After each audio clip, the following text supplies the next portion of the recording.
नमस्कार, Ram Ram. BNA network के YouTube channel पर आपका स्वागत है। मैं हूं कुलभूषण। अगर आप अभी तक हमारे चैनल से नहीं जुड़े हैं तो कृपया चैनल को सब्सक्राइब कर लीजिए। मेरा कंटेंट, मेरा विश्लेषण आपको पसंद आता है तो लाइक भी जरूर कीजिए। सुप्रीम कोर्ट में आज पूरे दिन एक ही मैटर पर सुनवाई चलती रही। जस्टिस सूर्यकांत की बेंच सुनवाई कर रही थी और यह मामला है दिल्ली के मुख्यमंत्री अरविंद केजरीवाल का। अंत में जस्टिस सूर्यकांत को यह कहना पड़ा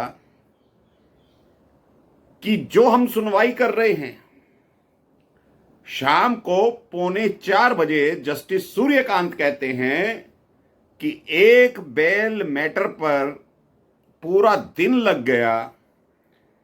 क्या ये आम आदमी का मैटर है? सिंघवी को जमकर लताड़ लगाई जस्टिस सूर्यकांत ने। अभिषेक मनु सिंघवी शुरुआत करते हैं, 11:15 बजे बहस शुरू होती है और अपनी दलीलें रखनी शुरू कर देते हैं। तरह तरह की दलीलें अभिषेक मनु सिंघवी के द्वारा दी जा रही थी। अभिषेक मनु सिंघवी कहते हैं ईडी के केस में अरविंद केजरीवाल को जस्टिस खन्ना ने जमानत दे रखी है। ईडी का केस, पीएमएलए का केस, अगर उसमें जमानत मिल जाती है तो माय लॉर्ड ये केस तो उससे हल्का केस है और सीबीआई ने गिरफ्तारी ही इलीगल तरीके से करी है। तो ऐसे में हम आपसे जमानत मांग रहे हैं। जस्टिस सूर्यकांत और जस्टिस भुइयां सुनते जा रहे थे कि अभिषेक मनु सिंघवी क्या क्या अभी और बोलने वाले हैं। तो अभिषेक मनु सिंघवी ये कहते हैं कि जो हाई कोर्ट ने हमारी बेल रिजेक्ट करी है और हमें लोअर कोर्ट जाने के लिए कहा गया था, लेकिन हम सुप्रीम कोर्ट आ गए क्योंकि इसमें अन्य आरोपियों को जमानत मिल चुकी है इस केस में, तो अरविंद केजरीवाल को भी जमानत दे दी जाए। अरविंद केजरीवाल जेल में बंद थे ईडी वाले केस में, और न्याय बिंदु जो जस्टिस थी लोअर कोर्ट की, ट्रायल कोर्ट की, गर्मियों की छुट्टियों के वो दिन थे, तो उस समय जस्टिस न्याय बिंदु ने अरविंद केजरीवाल को भी जमानत प्रदान कर दी थी। उसके बाद जस्टिस सूर्यकांत कहते हैं जब न्याय बिंदु ने यानी लोअर कोर्ट से आपको जमानत मिल गई थी तो खन्ना साहब ने आपको जमानत किस वजह से दी? उसके बाद सिंघवी कहते हैं कि माय लॉर्ड ये ईडी वाले मौखिक रूप से ही हाई कोर्ट चले गए, ऑर्डर अपलोड भी नहीं हुआ था। ये लोग अगले दिन सुबह ही हाई कोर्ट चले गए और उस जमानत पर स्टे ले लिया। तो बाद में सुप्रीम कोर्ट में ईडी वाले केस में सुनवाई हुई और उससे पहले भी जस्टिस खन्ना ने चुनाव प्रचार के लिए अरविंद केजरीवाल को जमानत दे दी थी। अरविंद केजरीवाल कोई ऐसा मुजरिम नहीं है कि वो देश छोड़कर भाग जाएगा। अरविंद केजरीवाल की सोसाइटी में बहुत इज्जत है क्योंकि ये दिल्ली का मुख्यमंत्री है और इससे पहले सुप्रीम कोर्ट ने डिप्टी सीएम यानी उप मुख्यमंत्री को भी इसी केस में जमानत दे दी है। तो आप अरविंद केजरीवाल को भी जमानत प्रदान कर दीजिए। तो इस तरह की दलीलें अभिषेक मनु सिंघवी बार बार रिपीट कर रहा था। 41A का मसला भी उठाया कि कोई इन्होंने नोटिस नहीं दिया। इंश्योरेंस अरेस्ट की बात करी कि ईडी वाले केस में जैसे ही हमको न्याय बिंदु ने जमानत दी तो सीबीआई प्रकट हो गई। सीबीआई ने कोई नोटिस जारी नहीं किया, तिहाड़ जेल से ही इंटरोगेशन चालू करके कोर्ट में पेश कर दिया और वहीं कोर्ट के अंदर ही अरेस्ट कर लिया। तो ये बातें जब सिंघवी कर रहे थे तो एएसजी राजू जो सीबीआई के वकील हैं वो खड़े होते हैं और कहते हैं कि ये सारा स्टेटमेंट फॉल्स है। तो जस्टिस सूर्यकांत और जस्टिस भुइया ने कहा कि हम आपको बाद में सुनेंगे, पहले सिंघवी साहब को बोलने दीजिए। तो ऐसे में अभिषेक मनु सिंघवी बार बार यही कहते रहे कि ईडी के केस में जमानत मिल गई है, इनको 3 बार जमानत मिल गई है। तो जस्टिस सूर्यकांत ने लताड़ लगाई दोबारा से कि आप बार बार एक ही बात क्यों रिपीट कर रहे हो। पहली बार जो जस्टिस न्याय बिंदु ने जमानत दी है तो उस पर हाई कोर्ट स्टे लगा चुका था, और पहली बार जो अंतरिम जमानत मिली है ईडी वाले केस में तो वो चुनाव प्रचार के लिए मिली है, और दूसरी बार भी जो आपको अंतरिम जमानत मिली है वो इस आधार पर मिली है कि अब ये मामला अपर कोर्ट में जाएगा, यानी कि 3 जजों की बेंच में जाएगा।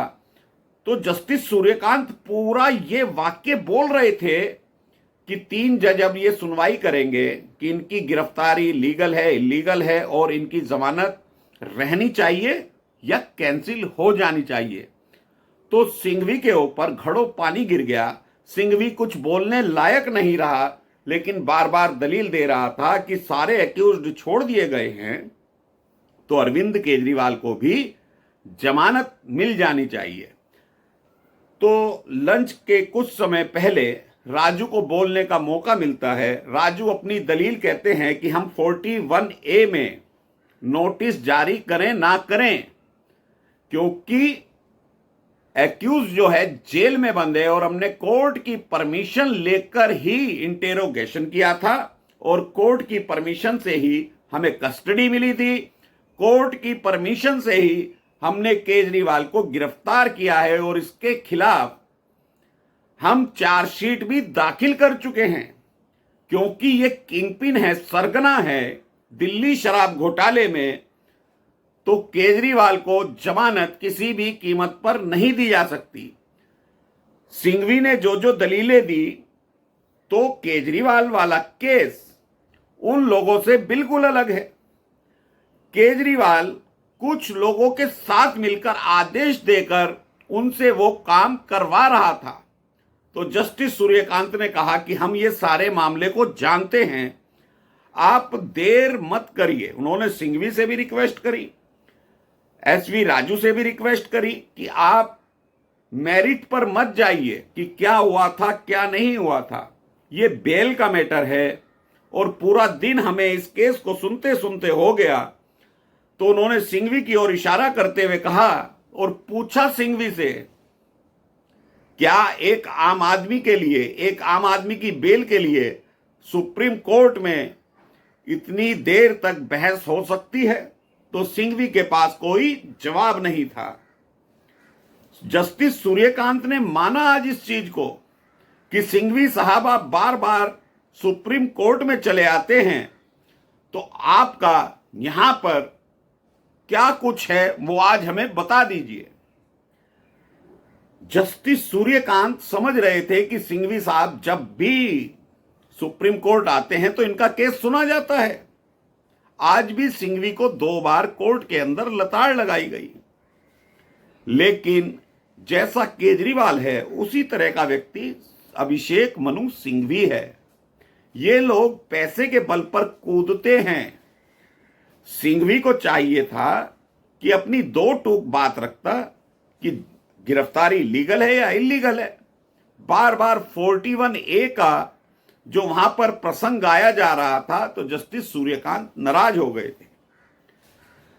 तो जस्टिस को एसवी राजू कहते हैं कि माय लॉर्ड, ये केस जो है बेहद पेचीदा है, और लोगों के आरोप में तो हमने सप्लीमेंट्री चार्जशीट दाखिल करी है, लेकिन अरविंद केजरीवाल के खिलाफ हम चार्जशीट दाखिल कर चुके हैं, आरोप तय हो गए हैं, और ट्रायल कोर्ट ने 9 तारीख के लिए इन्हें समन करा हुआ है। आप कृपया करके चार्जशीट को पढ़ लीजिए और उसके बाद ही कोई फैसला करिएगा। तो जस्टिस सूर्यकांत कहते हैं कि हमें मालूम है, और मेरिट के आधार पर अगर हम जाएंगे तो कई दिन लग जाएंगे हमें इस केस को सुनने में, तो लिहाजा हम ऑर्डर को रिजर्व रखेंगे बहस पूरी हो चुकी है, अब कोई कुछ भी नहीं कहेगा। इसके बाद फिर सिंघवी खड़े हो जाते हैं कि मुझे 5 मिनट दे दीजिए।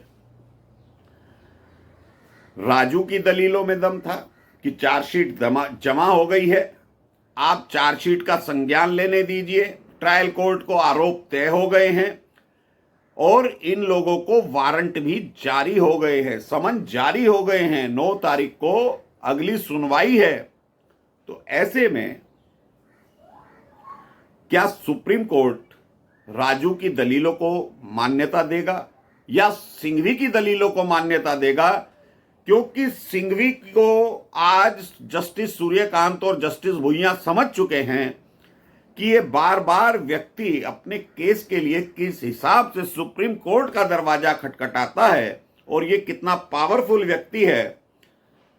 और जस्टिस सूर्यकांत ने एक इशारा और कर दिया था कि हमें तो लगता है कि ये केस इतना फंस चुका है कि इसमें भ्रष्टाचार तो हुआ है और उसमें कुछ लोग जेल भी जाएंगे। ये आज टिप्पणी जस्टिस सूर्यकांत ने की, क्योंकि अगर हम मेरिट की परतों में जाने लगे तो हमें बहुत टाइम लगेगा, लेकिन दिखाई दे रहा है प्रथम दृष्टया कि घोटाला और गड़बड़ करप्शन हुई है। तो इसमें कौन कौन लोग अब फंस सकते हैं या नहीं फंसेंगे, लेकिन सुप्रीम कोर्ट टिप्पणी कुछ अलग करता है, कुछ लोगों को जमानत दे भी चुका है। क्योंकि आर्टिकल 21 के बारे में जो बार बार कहकर जमानत दी जा रही है, तो ये गर्मियों की छुट्टी की बाद से आर्टिकल 21 लाया गया है। आर्टिकल 21 तो सन 1950 से लागू है इस देश में। उसके आधार पर तो पहले जमानतें इतनी नहीं होती थी, लेकिन दिल्ली शराब घोटाले में एकदम से झड़ी लगा दी जमानत देने के लिए। क्या ये केजरीवाल की रिहाई के लिए एक रास्ता है? ये जनता तय करेगी। तो कमेंट बॉक्स में कमेंट करके बताइए। जो भी आज कार्रवाई हुई, मैंने सब कुछ आपके सामने रख दिया है कि केजरीवाल को जमानत मिलेगी या नहीं मिलेगी। अब मंगलवार के दिन इस पर फैसला आएगा। मंगलवार को जस्टिस सूर्यकांत और जस्टिस भुइयां अरविंद केजरीवाल की किस्मत का फैसला करेंगे। क्या हनुमान जी नाराज हो जाएंगे या हनुमान जी की गदा भ्रष्टाचारियों पर बरसेगी? ये फैसला जस्टिस सूर्यकांत को करना है। तो अभी के लिए इतना ही। मेरा कंटेंट, मेरा विश्लेषण आपको पसंद आए तो लाइक जरूर कीजिएगा, चैनल को सब्सक्राइब कर लीजिएगा। धन्यवाद। नमस्कार। भारत माता की जय।